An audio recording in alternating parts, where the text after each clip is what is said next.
తిరిగి BCN news కి స్వాగతం.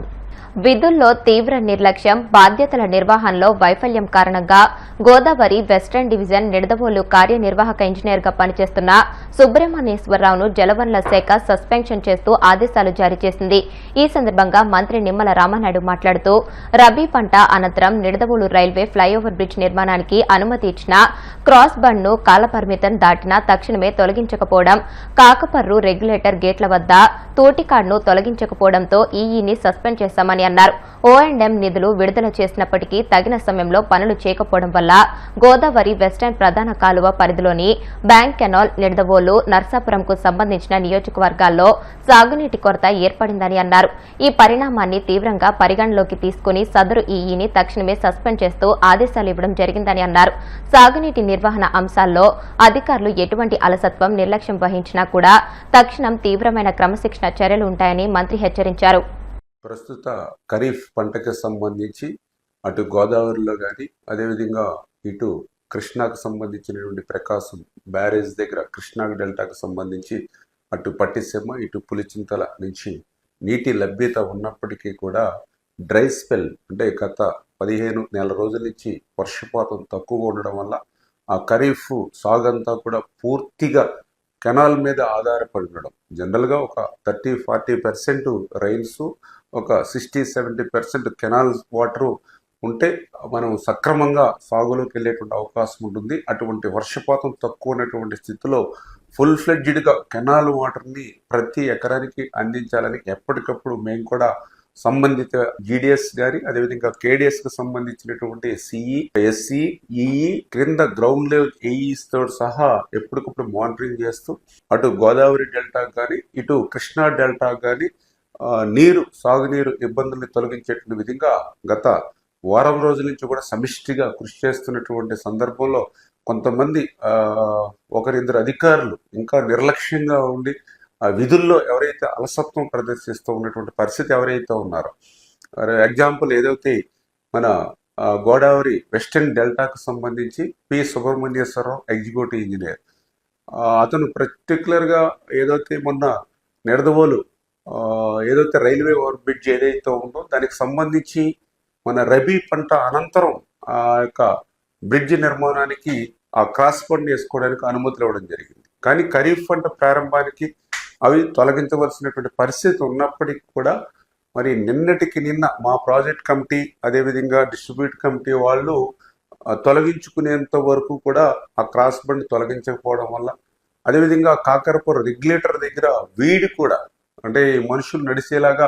వీడి ఉన్నప్పటికీ కూడా దాన్ని తొలగించకపోవడం కానీ, బ్యాంక్ కెనాల్ మౌత్ దగ్గర కూడా డీసిల్టింగ్ విషయంలో అతను అశ్రద్ధ, ఎందుకంటే ఓఎండ్ఎం నిధులు విడుదల చేసినప్పటికీ కూడా అంటే ఈ రకంగా విధుల్లో నిర్లక్ష్యం వహించి క్రిందనున్నటువంటి ప్రజాప్రతినిధులు అదేవిధంగా సాగునీటి సంఘాల అధ్యక్షులు పదే విజ్ఞప్తి చేసినప్పటికీ కూడా ఆ విధుల్లో నిర్లక్ష్యం వహించినందుకు సుబ్రహ్మణ్యేశ్వరరావు ఎవరైతే ఎగ్జిక్యూటివ్ ఇంజనీర్ ఎవరైతే ఉన్నారో మరి అతన్ని కూడా సస్పెన్షన్ కూడా చేయడం జరిగింది. అంటే ఎవరైనా సరే బాధ్యతగా పనిచేయకుండా ఆ విధుల్లో నిర్లక్ష్యం వహించి ఏ రైతుకు ఇబ్బంది కలిగించినా కూడా మరి వాళ్ళ మీద సీరియస్గా మరి చర్యలు ఉంటాయని చెప్పేసి కూడా మీ ద్వారా కూడా తెలియజేస్తారు. పర్యావరణ పరిరక్షణలో భాగంగా ప్లాస్టిక్ నిర్మూలనకు పశ్చిమ గోదావరి జిల్లా నర్సాపురం మున్సిపాలిటీ ముందడుగు వేసింది. మున్సిపల్ కమిషనర్ ఎం అంజయ్య ఆధ్వర్యంలో అంబేద్కర్ సెంటర్ నుండి సింగిల్ యూజ్ ప్లాస్టిక్ పై ప్రజలకు అవగాహన ర్యాలీ నిర్వహించారు. ఈ సందర్భంగా కమిషనర్ మాట్లాడుతూ ప్లాస్టిక్ వల్ల అనేక రకాల సమస్యలు ఉన్నాయని, ముఖ్యంగా క్యాన్సర్ కు కారణమవుతుందని అనేక అధ్యయనాల్లో తేలిందన్నారు. నర్సాపురం నియోజకవర్గ పరిధిలో సింగిల్ యూజ్ ప్లాస్టిక్ ను అమ్మినా, ఉపయోగించినా భారీ మొత్తంలో పెనాల్టీలు వేసేలా అధికారులకు ఆదేశాలు ఇవ్వడం జరిగిందని అన్నారు. ఈ విషయంపై ప్రజల్లో అవగాహన కల్పించడం కోసం నర్సాపురం పట్టణంలో ర్యాలీ చేపట్టామన్నారు. నియోజకవర్గ ప్రజలు సింగిల్ యూజ్ ప్లాస్టిక్ ని పూర్తిగా నిర్మూలించి పర్యావరణాన్ని, ఆరోగ్యాన్ని కాపాడుకోవాలని సూచించారు. ఈరోజు గవర్నమెంట్ సింగిల్ యూజ్ ప్లాస్టిక్ మీద లాస్ట్ డే ఇచ్చారు. ఈ రోజు నుంచి కూడా ఆంధ్రప్రదేశ్లో ఎక్కడ కూడా ప్లాస్టిక్ అమ్మరాదు, కొనరాదని లాస్ట్ డే చెప్పారు. అందుకని ఈ రోజు నుంచి మన నర్సాపురంలో కూడా ఎక్కడ కూడా ప్లాస్టిక్ అమ్మడానికి లేదు, సింగిల్ యూజ్ ప్లాస్టిక్ అమ్మడం లేదు. అది దానివల్ల అనేక రకమైన క్యాన్సర్ వ్యాధులు వస్తున్నాయి. దానివల్ల అనేక రకమైన ఇప్పుడు 96% కూడా ఎక్కువ క్యాన్సర్ వ్యాధులే ఉన్నాయి. ఆ క్యాన్సర్ వ్యాధులు ఎందుకు వస్తున్నాయంటే ఈ ప్లాస్టిక్ వల్లనే వస్తుందని శాస్త్రజ్ఞులు చెప్పబడుతున్నారు. కాబట్టి రాష్ట్ర ప్రభుత్వం ఈ సింగిల్ యూజ్ ప్లాస్టిక్ని నివారించాలని కోరుతూ ఈ రోజుతోటి లాస్ట్ డేట్గా తీసుకున్నారు. కాబట్టి ఈ రోజు నుంచి సింగిల్ యూజ్ ప్లాస్టిక్ ఎవరన్నా వాడేటట్టుగా అయితే అధికారులు కానీ వీడు మన వ్యాపారస్తులు కానీ వాళ్ళ మీద అధికంగా పెనాల్టీలు వేసి కంట్రోల్ చేయగలుగుతామని చెప్తున్నాం. ఈ రోజు నుంచి అందుకనే ర్యాలీ రూపంలో మీకు అందరికీ తెలియపరచడానికి ఈ రోజు ర్యాలీ నియమించాం. అలాగనే ఎవరు కూడా ఈ రోజు నుంచి కూడా షాపుల వాళ్ళు కానీ అట్టగానే రోడ్డు పక్కన పెట్టిన బళ్ళోళ్ళు కానీ పునుగులు బజ్జీలు అమ్ముకునేవాడు కానీ ఎవరు కూడా ప్లాస్టిక్ అమ్మడం లేదు, ప్లాస్టిక్ కవర్లు కానీ అమ్మడం లేదు. బహిరంగ భారీగా పెనాల్టీలు వేస్తామని కూడా మీకు ఈరోజు సభాముఖంగా తెలియపరుస్తున్నాను. కాబట్టి ప్రజలందరూ గమనించాలి, మీరు కూడా మాకు సహకరించాలని కోరుతూ ఇంతటితో ఈ సమావేశ కార్యక్రమాన్ని ముగించుకుంటున్నాను. 2003 డిఎస్సి ఉద్యోగ ఉపాధ్యాయ ఫోరం రాష్ట్ర శాఖ పిలుపు మేరకు కడప జిల్లా కలెక్టర్ కార్యాలయం ఎదుట జిల్లా కన్వీనర్ గుజ్జల తిరుపాల్ అధ్యక్షతన శాంతియుత నిరసన కార్యక్రమం చేపట్టారు. ఈ సందర్భంగా వారు మాట్లాడుతూ కేంద్ర ప్రభుత్వం 2023 సంవత్సరంలో ఇచ్చిన మెమో 57 ద్వారా పాత పెన్షన్ విధానం అమలుపరచాలని ప్రభుత్వాన్ని డిమాండ్ చేశారు. ఎంతో న్యాయబద్దమైన ధర్మంగా ఇవ్వాల్సిన ఉద్యోగ ఉపాధ్యాయుల పాత పెన్షన్ విధానాన్ని దేశంలో దాదాపు 16 రాష్ట్రాలు ఇంప్లిమెంట్ చేశాయని, రాష్ట్ర ప్రభుత్వం కూడా అమలుపరిచి తమ కుటుంబాలకు న్యాయం చేయాలని విజ్ఞప్తి చేశారు. 2003 ఉపాధ్యాయుల ఫోరం యొక్క రాష్ట్ర శాఖ పిలుపు మేరకు ఈ రోజు వైఎస్ఆర్ కడప జిల్లా ఉమ్మడి కడప జిల్లా ఆధ్వర్యంలో ఈ రోజు కడప కలెక్టరేట్ కార్యాలయం ముందర మేము నిరసన దీక్షను ప్రభుత్వానికి సవినయంగా తెలియజేస్తున్నాం. 2003 ఉపాధ్యాయుల ఫోరంకు ప్రభుత్వాన్ని మేము కోరేటువంటిది ఒకే ఒక విధానము, ఏదైతే 2004 సెప్టెంబర్ 1వ తేదీకి ముందు నియామకాలు ఏవైతే చేపట్టారో వారికి ఉద్యోగ ఉపాధ్యాయులకు దాదాపుగా రాష్ట్రంలో ఉపాధ్యాయులు 7,361 మంది, తర్వాత పోలీస్ సోదరులు 1,822 మంది, తర్వాత దాదాపు గ్రూప్ 1 గ్రూప్ 2 ఆఫీసర్లు 1,800 మంది, అంటే దాదాపుగా 10,982 మంది కుటుంబాలు ఈరోజు కేవలం ప్రభుత్వం తీసుకునేటువంటి నిర్ణయాని కోసం ఎదురు చూస్తున్నాం ఎంతో ఆశగా. దాదాపు 20 సంవత్సరాలు 2 శతాబ్దాలుగా మా యొక్క ఆవేదనను వివిధ రూపాలలో తెలియజేస్తున్నాం.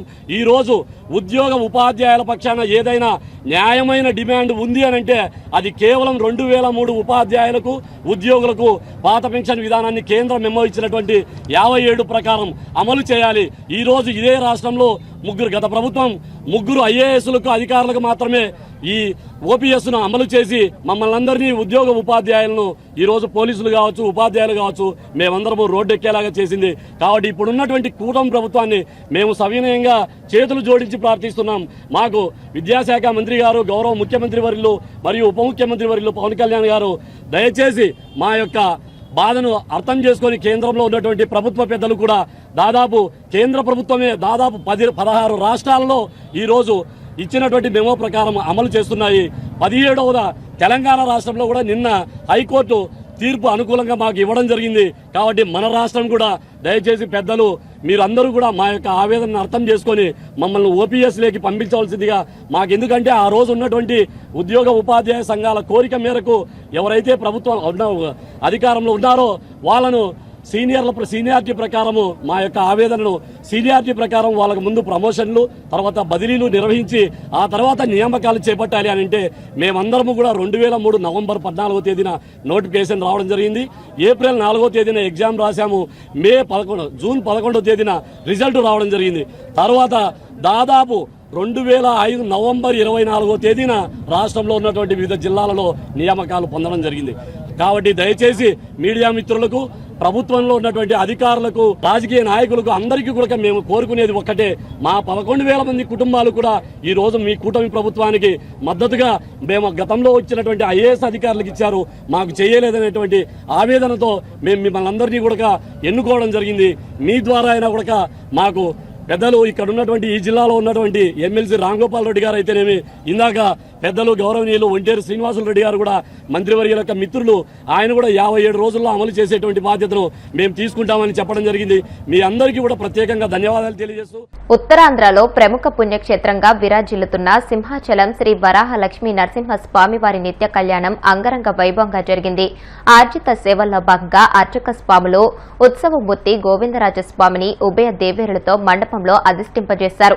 నిత్య కళ్యాణంలో పాల్గొన్న భక్తుల గోత్రనామాలతో సంకల్పం చెప్పి పంచారాత్రగమ శాస్త్ర విధానంలో విశ్వక్సేనారాధన పుణ్యహ వచనాలతో కార్యక్రమానికి శ్రీకారం చుట్టారు. కంకణ ధారణ, నూతన యజ్ఞోపవీత సమర్పణ, జీలకర్ర బెల్లం, మాంగళ్య ధారణ, తలంబ్రాల ప్రక్రియలను కమనీయంగా జరిపించారు.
వార్తలు ముగించే ముందు ముఖ్యాంశాలు మరొకసారి. అమరావతిలో ఎస్ఆర్ఎం యూనివర్సిటీలో గ్రీన్ హైడ్రోజన్ సమ్మిట్, హైడ్రోజన్ వ్యాలీగా ఆంధ్రప్రదేశ్ ను తయారు చేస్తామని ముఖ్యమంత్రి చంద్రబాబు ప్రకటన. రాష్ట్ర విభజన కంటే వైసీపీ పాలన కాలంలోనే రాష్ట్రానికి ఎక్కువ నష్టం జరిగింది. తీవ్ర స్థాయిలో ధ్వజమెత్తిన మంత్రి నిమ్మల రామానాయుడు.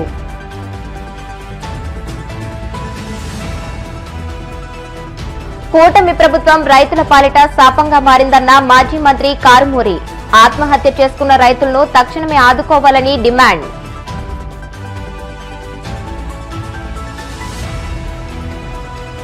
గోవింద నామస్మరణలతో మార్మోగిన కోనసీమ తిరుమల. వాడపల్లి వెంకన్న దర్శనానికి పోటెత్తిన భక్తజనం. ఈ వార్తలు ఇంతటితో సమాప్తం. మరిన్ని వార్తల కోసం BCN digital YouTube channel, Facebook page ని ఫాలో అవ్వండి. అప్డేటెడ్ వార్తల కోసం ప్లీజ్ సబ్స్క్రైబ్.